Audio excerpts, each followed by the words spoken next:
Haleluya, puji Tuhan. Salam sejahtera bagi Bapak Ibu keluarga GPDI LCAD Magelang dan setiap kita yang hari ini bersama-sama belajar melalui renungan 79. Hari ini kita akan bersama-sama merenungkan satu bagian firman Tuhan dalam kitab Roma pasal yang ke-6 dengan tema upah. Ya, upah itu adalah sesuatu pembayaran dari apa yang kita kerjakan. Ya, jadi kalau kita mengerjakan sesuatu, kita akan mendapatkan hak upah. Ya, seorang pekerja punya hak atas upah yang apa yang sudah kerjakan. Dan kita akan belajar bersama-sama dalam Roma pasal 6 ayat 23. Apa yang dapat kita belajar tentang upah? Roma 6 ayat 23 berkata demikian, sebab upah dosa ialah maut, tetapi karunia Allah ialah hidup yang kekal dalam Kristus Yesus Tuhan kita. Ya, hari ini kita belajar upah dosa ialah maut. Ini satu hal yang kita akan renungkan bersama-sama. Kita mungkin sudah sering kali mendengarkan ayat ini ya. Upah dosa ialah maut. Saat kita mengerjakan dosa, saat kita melakukan dosa, upahnya, bayarannya adalah maut, adalah kematian. Ini satu hal yang sangat perlu untuk kita renungkan, untuk kita ketahui bahwa setiap kita ya yang melakukan hal-hal yang berdosa, ya, mengerjakan hal-hal yang berdosa, upahnya adalah kematian. Nah, dan firman Allah dalam Roma pasal 3 ayat 23 mengatakan kepada kita bahwa semua orang telah berbuat dosa dan telah kehilangan kemuliaan Allah. Setiap kita adalah orang-orang berdosa. Setiap kita melakukan dosa, ketidaktaatan kepada Allah. Dan firman Allah berkata, upah dosa ialah maut. Ya.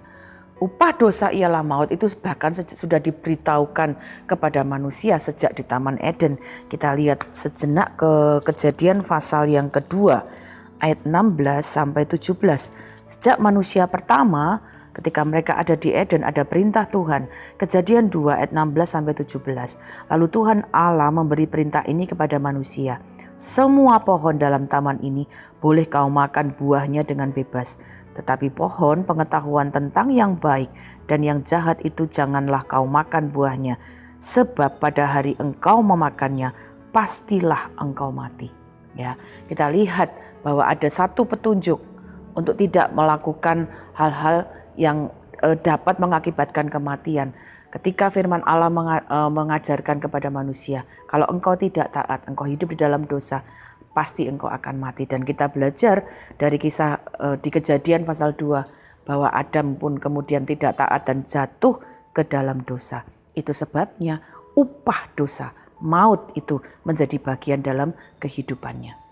Kalau kamu tidak taat, kamu akan mengalami, kamu berarti melakukan dosa dan itu berakibat kematian. Dan ini yang kita lihat di dalam kehidupan dari Adam, manusia yang pertama. Itu sebabnya kita dapat lihat di dalam Kejadian 3 ayat 19. Upah dosa adalah maut, itu kemudian dapat dijelaskan yang pertama adalah kematian secara jasmani. Ya, Kejadian 3 ayat 19 mencatat apa yang kemudian dikatakan kepada Adam ketika dia melakukan dosa. Dengan berpeluh engkau akan mencari makananmu sampai engkau kembali lagi menjadi tanah, karena dari situlah engkau diambil, sebab engkau debu dan engkau akan kembali menjadi debu. Ya, upah dosa adalah maut. Jadi ketika orang melakukan dosa, ya akan ada kematian secara fisik. Setiap kita akan berhadapan dengan kematian secara fisik. Setiap kita akan ada mengalami kematian dalam tubuh kita. Dan itu pengingat bahwa setiap kita adalah orang-orang berdosa. Ya, tetapi ternyata ya, upah dosa adalah maut, bukan hanya kematian secara fisik yang akan dihadapi oleh setiap manusia, tetapi juga kematian rohani. Apa yang dimaksud kematian rohani? Kematian rohani artinya adalah kita terpisah dari Allah. Kalau kematian fisik, jasmani kita akan pisah dari jiwa kita. Tetapi kematian rohani, kita akan terpisah dari Tuhan, terpisah dari Allah. Dan tentunya itu adalah sesuatu yang sangat mengerikan ya. Kejadian 3 ayat 8 mengatakan demikian, ketika Adam dan Hawa melakukan dosa, ketika mereka mendengar bunyi langkah Tuhan Allah yang berjalan-jalan dalam taman itu pada waktu hari sejuk, bersembunyilah manusia dan istrinya itu terhadap Tuhan Allah di antara pohon-pohon dalam taman. Waktu mereka melakukan dosa, mereka kemudian tidak tahan dekat dengan Tuhan. Mereka kemudian tidak tahan berada dalam hadirat Tuhan yang kudus. Mereka bersembunyi. Ya, manusia kemudian dipisahkan dari Tuhan. Ya, Tuhan adalah kehidupan dan jauh dari Tuhan berarti kita jauh dari kehidupan. Jauh dari Tuhan berarti kita justru berhadapan dengan kematian, dan kematian yang karena disebabkan jauh dari Tuhan adalah kematian yang kekal. Tentunya sangat mengerikan. Ya. Upah dosa adalah maut, kematian secara fisik dan kematian secara rohani. Ini tentunya sangat menyedihkan. Tetapi kita bersyukur karena Allah sangat mengasihi manusia. Yohanes 3 ayat 16. Ya. Ada satu catatan yang sangat istimewa. Di tengah semua kenyataan yang sangat mengerikan, upah dosa adalah maut. Yohanes 3 ayat 16 berkata, karena begitu besar kasih Allah akan dunia ini, sehingga ia telah mengaruniakan anaknya yang tunggal, supaya setiap orang yang percaya kepadanya tidak binasa, melainkan beroleh hidup yang kekal. Allah penuh kasih, Dia adil bahwa setiap upah dosa itu adalah maut, kematian. Tetapi Allah sungguh merindukan ya setiap anak-anaknya tidak kemudian ada di dalam kematian yang kekal. Karena Dia mengasihi kita, Dia tidak ingin kita ada di dalam kematian.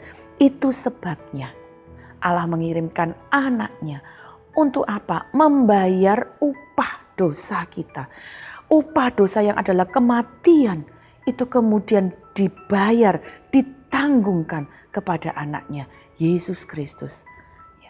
Upah dosa yaitu kematian secara fisik ditanggung oleh Yesus. Dia datang ke dalam dunia ini, kemudian dia jadi sama seperti manusia. Dia dihina, dipukul, disalibkan, menerima kematian secara fisik. Untuk apa? Menanggung upah dosa kita. Tapi bukan hanya itu.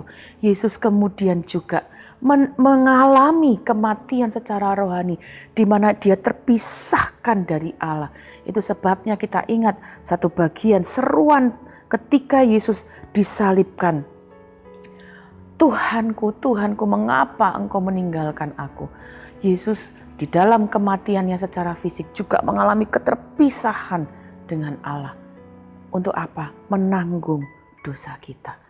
Itu adalah satu bentuk kasih Allah, satu bentuk pemberian Allah kepada kita. Oleh sebab itu Roma yang tadi kita baca berkata demikian. Roma 6 ayat 23, kita kembali ke ayat yang tadi kita baca.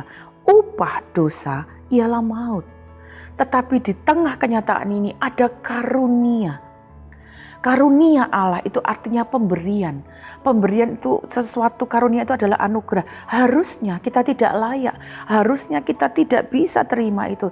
Tetapi karunia itu diberikan kepada kita karena Allah mengasihi kita. Kita tidak lakukan apapun, kita tidak mengerjakan apapun, tetapi itu diberikan anugerah, hadiah yang Allah berikan karena Allah mengasihi kita. Dan sungguh luar biasa, firman Allah berkata, karunia Allah ialah hidup.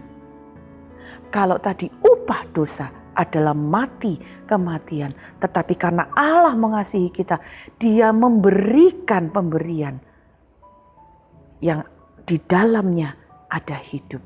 Dan karunia Allah adalah kehidup, sama seperti tadi kita melihat kematiannya adalah dua hal, kematian jasmani dan kematian rohani. Pemberian Allah justru memberikan sebaliknya, kehidupan jasmani dan kehidupan rohani. Apa yang dapat kita lihat? Ya, ketika kita menerima Tuhan Yesus, menerima pemberian Allah, menerima karunia Allah, menerima kasih Allah. Firman Allah berkata, orang yang menerima Tuhan Yesus sebagai Tuhan dan Juru Selamatnya, kita memang akan mati fisik kita akan mati, tetapi firman Allah ada janji kita akan kemudian dihidupkan kembali bersama-sama dengan Tuhan. Wahyu 21 ayat yang keempat mencatat demikian, saya akan bacakan. Dan ia akan menghapus segala air mata dari mata mereka, dan maut tidak akan ada lagi. Tidak akan ada lagi perkabungan atau ratap tangis atau duka cita, sebab segala sesuatu yang lama itu sudah berlalu. Kalau kita menerima karunia hidup yang kekal di dalam Tuhan Yesus Kristus, ada janji ketika kita kemudian mati, tapi kemudian fisik kita akan dibangkitkan lagi di dalam kehidupan bersama dengan Tuhan Yesus Kristus. Kemudian karena Yesus, kita yang mati secara rohani dihidupkan secara rohani. Artinya karena Yesus, kalau kita menerima Tuhan Yesus, menerima karunia Allah, menerima pemberian Allah dalam hidup kita, kita tidak lagi dipisahkan secara rohani. Kita tidak lagi terputus dengan hadirat Allah. Tapi karena Yesus, kita dapat kembali disatukan. Kita dapat kembali menikmati hadirat Allah. Bahkan Wahyu 21 ayat 3 berkata, lalu aku mendengar suara yang nyaring dari tahta itu berkata, lihatlah, kemah Allah ada di tengah-tengah manusia, dan ia akan diam bersama-sama dengan mereka. Mereka akan menjadi umatnya, dan ia akan menjadi Allah mereka. Kalau kita menerima pemberian Allah, pemberian yang disediakan, yang dianugerahkan, yang dikaruniakan, firman Allah berkata, hubungan yang terputus disatukan kembali. Kita yang tadinya jauh didekatkan, disatukan kembali bersama dengan Kristus, sehingga kita dapat memperoleh kehidupan dalam kerohanian kita. Hari ini kita belajar dari ayat ini, upah dosa ialah maut, tetapi karunia Allah ialah hidup yang kekal. Oleh karena itu, mari kita mengambil keputusan, terimalah pemberian Allah, yaitu hidup yang kekal. Bagaimana kita menerima pemberian Allah? Percayalah kepada Tuhan Yesus Kristus sebagai Tuhan dan Juru Selamatmu. Ucapkan dengan mulutmu, terima di dalam hatimu. Percaya bahwa Dia datang untuk membayar dosa kita, mati di atas kayu salib. Terima Dia sebagai Tuhan dan Juru Selamat, sehingga pemberian Allah, yaitu karunia hidup yang kekal, ada dalam hidup kita. Kalau kita sudah percaya dan menerima Tuhan Yesus Kristus sebagai Tuhan dan Juru Selamat, tetaplah dalam iman percaya secara penuh. Kita mengucap syukur untuk pemberian Allah, terus hidup sesuai dengan kehendak-Nya. Di bulan Desember ini kita akan kembali mengingat kelahiran Tuhan Yesus. Kita mengucap syukur Dia datang sebagai pemberian Allah, karunia Allah, supaya kita memperoleh hidup yang kekal. Tuhan Yesus memberkati. Mari kita berdoa bersama. Bapa dalam surga, kami mengucap syukur karena kami percaya Engkau sudah membayar semua upah dosa, yaitu maut. Tetapi karena kasih-Mu, Engkau mau membayar itu buat kami. Kami mengucap syukur dapat kembali mengingat kasih Tuhan, mengingat karunia Tuhan, mengingat anugerah Tuhan. Biarlah itu membuat kami lebih sungguh mengasihi Engkau, lebih sungguh hidup sesuai dengan kehendak-Mu, supaya bagian Tuhan, anugerah Tuhan di dalam kehidupan kami tidak menjadi sia-sia, tetapi hidup kami boleh sungguh-sungguh menyenangkan hati Tuhan. Kami hidup di dalam anugerah Tuhan, kami hidup menghargai karunia yang Tuhan sudah berikan dalam hidup kami. Dan kami percaya hidup yang kekal menjadi bagian dalam hidup kami. Berkati seluruh keluarga GPDI El Shaddai Magelang untuk terus hidup di dalam anugerah karunia Tuhan, yaitu hidup yang kekal. Terima kasih Bapa yang baik.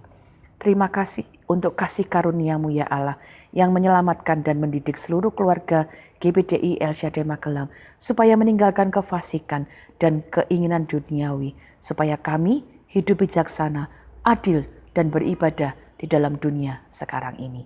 Di dalam nama Tuhan Yesus Kristus kami mengucap syukur dan berdoa. Haleluya. Amin.